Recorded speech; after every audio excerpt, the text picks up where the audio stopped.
आदरर पिलामाने तुम समस्तंकु एही शिक्षा कार्यक्रम को स्वागत जनाउछि। पिलामाने आजि आमे अष्टम श्रेणीर भूगोल विषयर पंचम अध्याय मानव संबलर प्रथम भाग विषय रे आलोचना करिबा। पिलामाने तुमे वर्तमान दुईटी चित्र देखिबा को पाउछ। ए दुईटी लोक कहार कहि परिबो? हाँ, एगुड़िक होउछि मानव संबलर लोग। तेबे पिलामाने आमे विषय को जीवा पूर्वरु कहि परिबो संबल कहिले आमे कोन बुझू? विभिन्न आवश्यकता पूरण पई आमे व्यवहार करुथुबा पदार्थ गुड़िक हला संबल। उदाहरण आमे हमर शोष मेंटाइबा पई पिउथुबा जल, तेणु जल हेउछि गोटे संबल। तेबे संबल को तीन भाग रे विभक्त करा जायछि: प्राकृतिक संबल, मानवकृत संबल और मानव संबल। आज आमे मानव संबल विषय रे पढ़िबा। तेबे मानव को संबल काहेकि कुहा जाए? पिलामाने मानवतार शिक्षा, परिकल्पना, कारीगरी कौशल, स्वास्थ्य, ज्ञान, आविष्कार, उद्भावन, दक्षता, उद्योग इत्यादि को व्यवहार करी प्राकृतिक संबल को निजर आवश्यकता अनुसार उपयोग करिथाए। तेणु मानव एक सर्वश्रेष्ठ संबल, गुरुत्वपूर्ण संबल और प्राथमिक संबल। एथिरु आमे जानि पारले मानव संबल केते गुरुत्वपूर्ण। तेबे मानव निजर आवश्यकता अनुसार संबल को किपरि विकसित करे आमे तळलिखित उदाहरण रु जानि पारिबा। प्रथमे मनुष्य नियार व्यवहार शिखिला, तापरे मशाल, तापरे दीप, लैंप, मोमबत्ती, विद्युत बल्ब, सीएफएल बल्ब और लीड लाइट को व्यवहार कला। एथिरु आमे जानिले तार आवश्यकता अनुसार से संबल को प्रयोग करे। तेबे मानव संबलर विभेदता देखा जाए। यह चारि भाग रे विभक्त: शिक्षागत योग्यतार विभेदता, लिंगर विभेदता, बयसर विभेदता और गुणावली रे मध्य विभेदता। तेबे आम भारत सरकार मानव संबलर विकास पाई एक स्वतंत्र मंत्रणालय सृष्टि करथिले 1985 मसीह रे, किंतु 2020 मसीह रे यह परिवर्तित होई शिक्षा मंत्रणालय आमरे नामित होइछि। यार लक्ष्य लोकंकर कार्यकुशलता वृद्धि करिबा। एही मंत्रणालयर लक्ष्य हला लोकंकर कार्यकुशलता वृद्धि।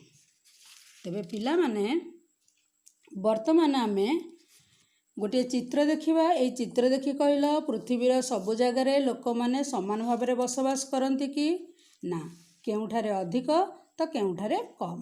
तेबे एई कम बेसीर अवस्थान को आमे जनसंख्या वितरण कहिबा। तेबे शतकड़ा 10 भाग अंचल रे आमर 90 भाग लोक बसवास करती। कारण कौन कहि परिबो? कारण यह प्राकृतिक संबल रे परिपूर्ण। तेबे टिकिए पूर्वरु आमे आलोचना करिथिले जनसंख्या अधिक एवं कम बास करती। तेबे जनगहलीपूर्ण अंचल गुड़िक हला दक्षिण एशिया, दक्षिण पूर्व एशिया, उत्तर अमेरिका और उत्तर पूर्व अंश। सेमिति खूब कम लोक केउंटारे बास करती? उच्च अक्षांश अंचल, क्रांतीय मरुभूमि, उच्च पार्वत्य भूमि, विश्वमंडलीय अरण्य।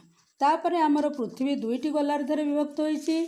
उत्तर गोलार्धरे अधिक जनसंख्या बास करती दक्षिण गोलार्ध अपेक्षा। यह बाद आम पृथ्वीर 75 भाग लोक एशिया और आफ्रिका रे बसवास करती। तापरे आमे देखिबा अन्यान्य जो 10टी देश सेथिरे शतकड़ा 60 भाग लोक बसवास करती। सेगुड़िक हला चीन, भारत, इंडोनेशिया, युक्तराष्ट्र America, Brazil, Russia, Pakistan, Bangladesh, Nigeria और जापान। पिलामाने वर्तमान आमे आमर किछि प्रश्नावली उपरे आलोकपात करिबा। मानव संबल विकास मंत्रणालय डैश मसीह रे सृष्टि करा जायछि। उत्तर 1985। शतकड़ा मात्र 10 भाग स्थलभाग उपरे समुदाय जनसंख्यार प्राय डैश भाग लोक बसवास करती। उत्तर 90 भाग। 3 नंबर डैश गोलार्ध जनबहुल। उत्तर गोलार्ध। 4 नंबर समुदाय जनसंख्यार 75 भाग लोक डैश और डैश रे बास करती। एशिया और आफ्रिका। सर्वाधिक जनसंख्यार देश डैश चीन। कार्यफर्द 2 को आसिबा पिला माने जनसंख्या वितरण कहले कौन बुझ? पृथ्वी सारा ଯେଉଁପରି ଭାବରେ ଲୋକମାନେ ବିଛେଇ ହୋଇ ରହିଛନ୍ତି ତାହାକୁ जनसंख्या वितरण କୁହାଯାଏ। ମାନବ ସମ୍ବଳ ବିକାଶ ମନ୍ତ୍ରଣାଳୟର ଲକ୍ଷ୍ୟ କ'ଣ? ମାନବ ସମ୍ବଳ ବିକାଶ ମନ୍ତ୍ରଣାଳୟର ଲକ୍ଷ୍ୟ ହେଲା ଲୋକଙ୍କର କାର୍ଯ୍ୟକୁଶଳତା ବୃଦ୍ଧି କରାଇବା। 2ଟି ଜନଗହଳିପୂର୍ଣ୍ଣ ଅଞ୍ଚଳର ଉଦାହରଣ ଦିଅ। ଦକ୍ଷିଣ ଏସିଆ ଓ ଦକ୍ଷିଣ ପୂର୍ବ ଏସିଆ। କେଉଁ ଅଞ୍ଚଳରେ ଖୁବ୍ କମ୍ ଲୋକ ବାସ କରନ୍ତି? ଉଚ୍ଚ ଅକ୍ଷାଂଶ ଅଞ୍ଚଳ, କ୍ରାନ୍ତୀୟ ମରୁଭୂମି, ଉଚ୍ଚ ପାର୍ବତ୍ୟ ଭୂମି ଓ ବିଶ୍ୱମଣ୍ଡଳୀୟ ଅରଣ୍ୟରେ ଖୁବ୍ କମ୍ ଲୋକ ବାସ କରନ୍ତି। ଜନସଂଖ୍ୟାରେ ପୃଥିବୀର ଦ୍ୱିତୀୟ ଦେଶର ନାମ କ'ଣ? ଜନସଂଖ୍ୟାରେ ପୃଥିବୀର ଦ୍ୱିତୀୟ ଦେଶର ନାମ ଭାରତ। ପିଲାମାନେ ଆମେ କ'ଣ ଶିଖିଲେ? ମାନବ ସମ୍ବଳ ଏକ ପ୍ରାଥମିକ ତଥା ସର୍ବଶ୍ରେଷ୍ଠ ସମ୍ବଳ। ଜନସଂଖ୍ୟାର ବିତରଣ, ପୃଥିବୀର ସର୍ବଶ୍ରେଷ୍ଠ 10ଟି ଜନଗହଳି ଦେଶ, ଦକ୍ଷିଣ ଗୋଲାର୍ଦ୍ଧ ତୁଳନାରେ ଉତ୍ତର ଗୋଲାର୍ଦ୍ଧ ଜନବହୁଳ। ବାକି 75% ଲୋକ ଏସିଆ ଓ ଆଫ୍ରିକାରେ ବସବାସ କରନ୍ତି। ପରବର୍ତ୍ତୀ ପର୍ଯ୍ୟାୟରେ ଆମେ ମାନବ ସମ୍ବଳର ଦ୍ୱିତୀୟ ଭାଗ ବିଷୟରେ ଆଲୋଚନା କରିବା।